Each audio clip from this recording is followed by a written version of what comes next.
Je suis toujours en Auvergne pour ce 8e jour du calendrier de l'Avent. Je suis à la fromagerie de la GAEC de la Croix de Chazal, fromage fermier, qui fabrique à la fois du bleu d'Auvergne, de la fourme d'Ambert, mais ce qui nous intéresse aujourd'hui, c'est la fourmette de la Croix de Chazal.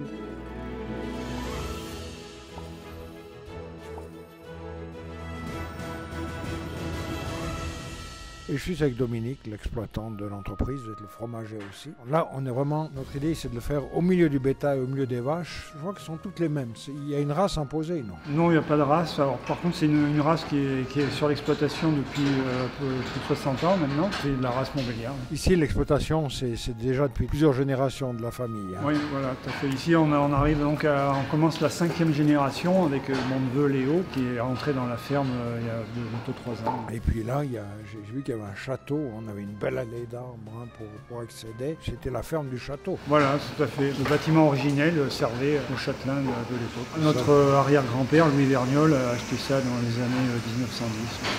Joli. Je viens de parler de 3 fromages. Déjà, quelle est la différence pour vous quand vous fabriquez fourme d'Ambert, bleu d'Auvergne? Ce qui va beaucoup changer, c'est la souche de moisissure, le pénicillium. Sur la fourme d'Ambert, on va avoir un pénicillium qui va donner un goût un peu plus doux, un petit peu plus crémeux. Et puis sur le bleu d'Auvergne, on aura un fromage, un pénicillium qui va apporter un goût un peu plus typé, un peu plus corsé. Et après, c'est ce qui va jouer aussi donc, la température de fabrication, les temps de coagulation, et puis le format a une importance capitale.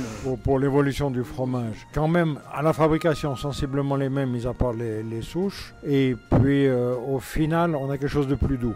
Oui. Ça, c'était les 2 premiers. Maintenant, quand on passe à celui-ci, donc là, on part sur la base fourme d'Ambert. Tout à fait. Au départ, on a le même lait, on va ensemencer avec le même pénicillium. Et ce qui va changer, en fait, c'est le format, parce que là, on est sur un petit format qui fait 3 voire 400 grammes.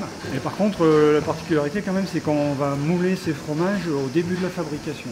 C'est le premier cahier, en fait, qui va servir à faire ces fromages-là. Et qu'est-ce que ça va influencer dans le fromage? On a un cahier qui est un petit peu moins égoutté que quand on va faire la fourme. Et puis aussi, le format va avoir son importance, parce que sur le bleu d'Alez, on est sur une taille qui est à peu près 6-7 fois moins gros que la forme d'Ambert. Donc il va évoluer plus vite. Et on aura un fromage qui sera plus doux encore. Encore plus doux que la fourme. Le pénicillium a moins pu se développer. Il se développe moins, voilà, il est un petit peu moins persillé. Il y a aussi le fait qu'il va se refroidir plus vite à l'égouttage, comme il est plus petit. Oui, il évolue. C'est vraiment amusant que finalement la taille du fromage, même avec le même procédé de fabrication, on aura un fromage au final qui sera différent, quoi. Je me réjouis de le voir à l'intérieur. Donc il mûrit plus vite, mais vous l'affinez la même chose que la fourme ou bien vous... Il y a un temps d'affinage un peu plus court. Oui. Après l'optimum c'est bien un mois d'affinage. Après sur les fourmes plutôt à 40-45 jours. Il y a quand même pas mal de bleu. Hein. Au nez tout de suite il y a de la douceur. La douceur, oui. Je dirais qu'on part sur des notes un peu florales. Déguste aussi. C'est amusant, j'attends le moment où il y aura la force. Ouais. Il n'y a pas. Alors c'est vrai que ça c'est un bleu qui va bien plaire aux gens qui craignent les fromages un peu forts. Généralement ceux qui sont un peu réticents à des goûts un peu plus corsés apprécient bien la fourmette de Chazal. Amusant, quand j'ai vu tout ce bleu, j'ai dit, oh, quand même pas mal. Il y a quand même du caractère, hein. C'est pas un fromage insipide. Hein. C'est un fromage qui est en finesse. La force, je l'ai eu au moment de l'avaler, mais ça reste quand même très doux. Et puis une belle forme et le champignon. Alors le crottage est naturel. Il n'y a pas d'ensemencement, on ne va pas amener de levure en plus. En fait ça vient avec nous travaillons en lait cru. Ça vient avec le lait puis l'ambiance naturelle. Mais il a affiné avec les formes, avec les bleus et avec le bleu d'Auvergne. Et vous le frottez pas, vous le faites exactement le même procédé ou bien parce que il me semble qu'il a plus de croûte. Effectivement, celui-là est un petit peu plus... les fromages vus en cave sont quand même encore un peu jeunes. Et celui-là à quel age par exemple? Celui-là, il a un peu plus de 3 semaines. Ouais. 3 semaines. Ouais. Et combien de temps on pourrait le garder si on dit on va le garder un peu plus longtemps? Après, bien conservé au frigo, on peut les garder facilement 1 mois encore. Encore 1 mois, donc on les poussera 2 mois, 2 mois et demi. Mais je pense que c'est comme ça qu'il est le meilleur. Assez jeune, avec le côté douceur, quand même un petit peu de force quand on... Il est quand même à l'optimum de l'affinage. Pour vous, là, il est parfait dans l'affinage et tout ça. Intéressant, hein. De nouveau, on est dans une ferme, on fait un fromage fermier. C'est pas le fromage les taquines. Il y a de l'animation. Hein. Ouais. Et ça, c'est votre création en plus. Oui. C'est vous qui l'avez personnellement créé. En quelle année? En 2000.